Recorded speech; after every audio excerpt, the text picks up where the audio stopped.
This is the Miller Philosopher. So, as of June 11th, when I'm about making this recording, the first images of War of the Rohirrim have come out. And from what I've seen, Tolkien fans seem to be pretty split on it.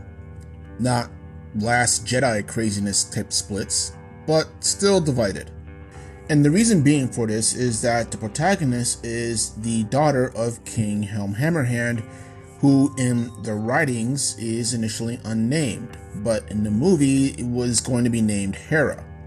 And she's going to be the protagonist, or at the very least, we're going to see the events that happen through her eyes. The movie will also include the major players as well from the appendices from that Return of the King mentions, but it seems like a good chunk of the story at least is going to come from, again, Hera's perspective. So first, I thought I'd take a look at the source and just kind of get the facts down before I venture into opinions. War of the Rohirrim follows a brief mention from the Return of the King appendices chapter in that the Annals of Kings and Rulers, and it briefly goes over the major points of an invasion by the Dunlendings and the Easterlings that are then followed by a long winter. It mentions that Helm started the war when he kills the Dunlendings' leader after he made a proposal to his unnamed daughter, who, as we know now, as I mentioned before, is going to be named Hera.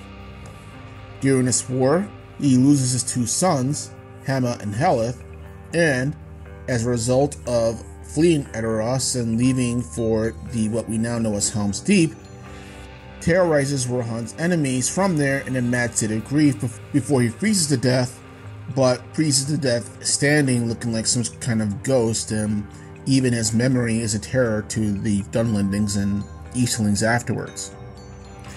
Sometime later, his nephew, Freoloth, leads a counterattack that eventually leads to a victory over the Dunlendings and Easterlings, and even though it's a costly victory, it does liberate Rohan. It is in these outline points that half of those people who are now against the movie stand on. Helm's daughter is a footnote that is not even named, only that a marriage proposal to her is what sets off the whole conflict. One fan went as far as saying how basically she was so unimportant that she wasn't worth even naming. The only characters of note really in these outlines are Helm, Wolf, Hama, Haleth, and Freoloth. For these fans, any changes beyond that goes too far.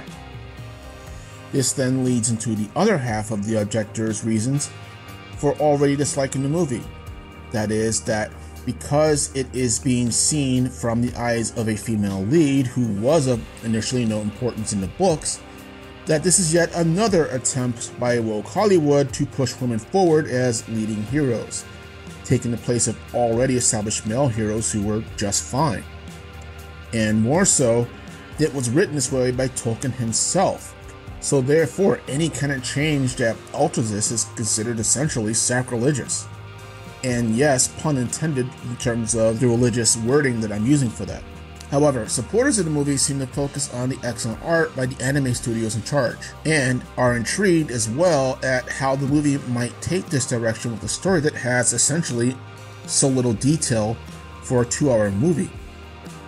And they have faith in that the same people who made the masterpiece trilogy of Lord of the Rings are also in charge of this animated adaptation. Essentially that in their minds there's going to be no drama like what has been going on with Rings of Power. Claims of wokeness don't enter their mind because the character of Eowyn from the books and the movies is already a well-known female character in this very culture who does mention briefly somewhat about the history of the women of Rohan being in battle and how many of them died. Moreover, Eowyn is very beloved by all people, but the most ardent of progressives who dislike how her story ends because she ends up marrying Faramir rather than being an independent woman. So there's the rift, and to be honest, my own thoughts are mostly in support for the movie. But I also understand and somewhat agree with the dissenter's point of view as well. Let me explain. The deliberate choice to focus on a female character, even though she is in the source material, is automatically going to raise red flags of agenda pushing. And I think the writers had to be more than aware of this. I think the marketing could have been better in terms of promoting the story over mainly from women's point of view, which is setting off this whole culture war thing, which everyone who does anything in media and film these days is automatically caught up in. That said, famously in the Two Towers movie, they had originally and filmed Arwen fighting at Helm's Deep, but decided against it because her story in the appendices was just as strong without a sword, and the writers made a conscious decision to keep any personal views they or the actors may have had divorced from the movies, trying to stay true to Tolkien's work as much as possible for a media outlet that's going to have casual viewers.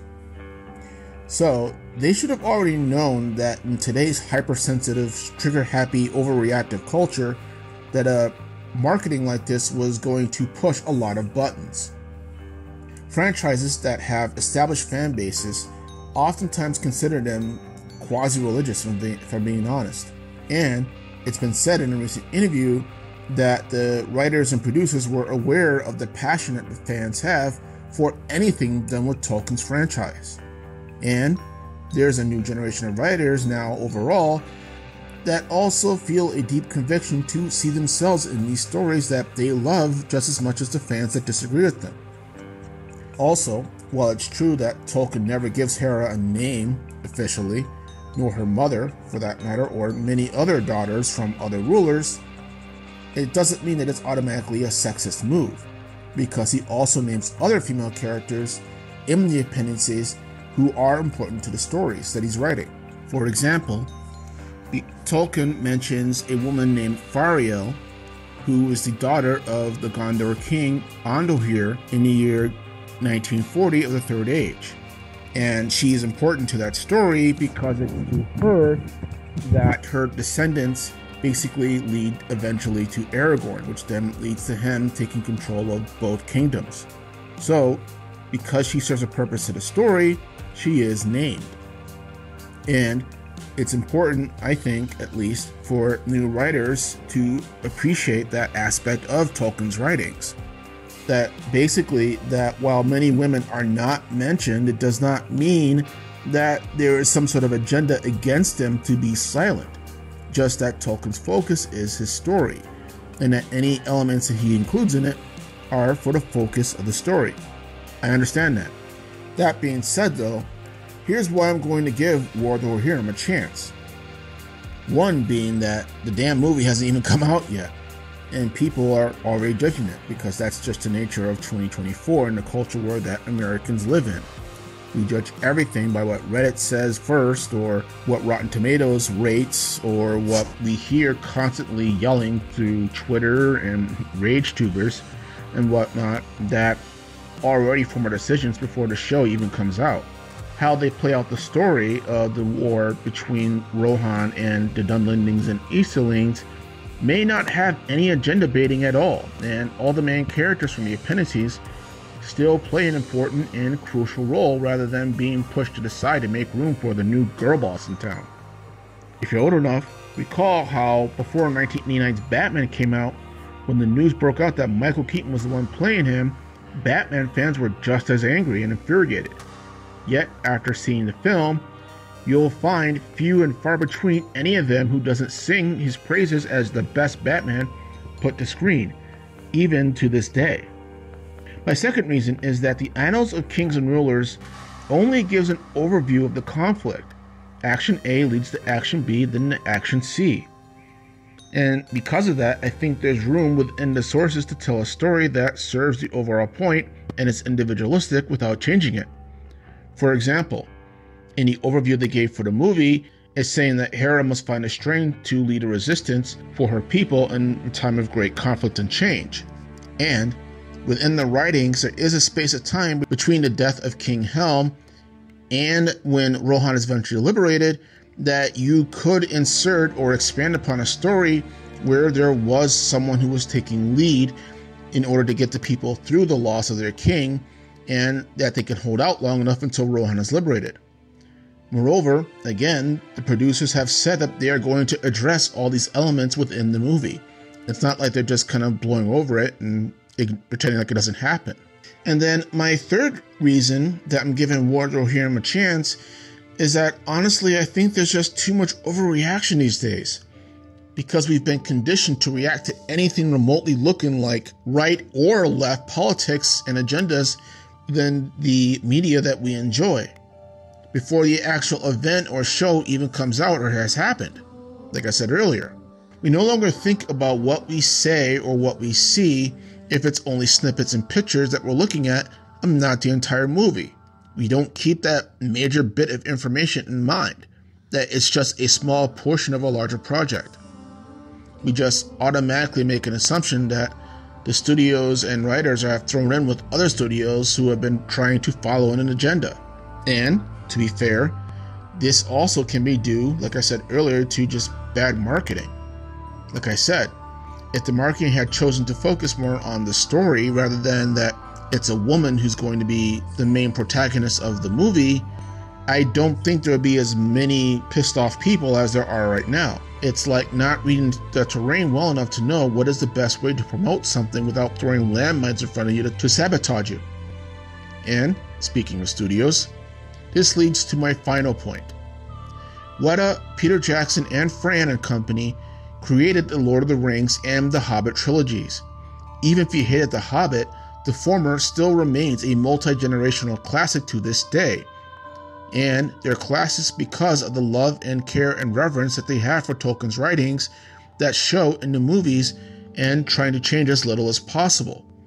I mean, they're still showing the movies in theaters now, and it's been almost 30 years. What does that tell you? And one last example to that point, Arwen's story with Aragorn fleshed out from the appendices and not being at Helm's Deep like a girl boss is an example of that care. Also, choosing to have Aragorn fight an armored troll at the Battle of the Black Gates instead of Sauron, like in a traditional Hollywood movie would do, is also following Tolkien's vision instead of the Hollywood vision, which would have done the opposite, and so on and so on. So therefore, for me at least, they've earned more than enough street cred to give them a chance for War of the Rohirrim and at least seeing how it plays out before making any final judgment, to see whether or not all the fears are true or if they're in fact unfounded. So those are just my thoughts and opinions on this particular matter, and like I said, I'm going to give it a chance. But whether you decide to or decide not to, if you have comments on it or thoughts, feel free to comment below. Just keep it civil, because that's what Tolkien would do. No pun intended there. Have a good day, and this is the Middle-earth Philosopher. Take care of yourselves.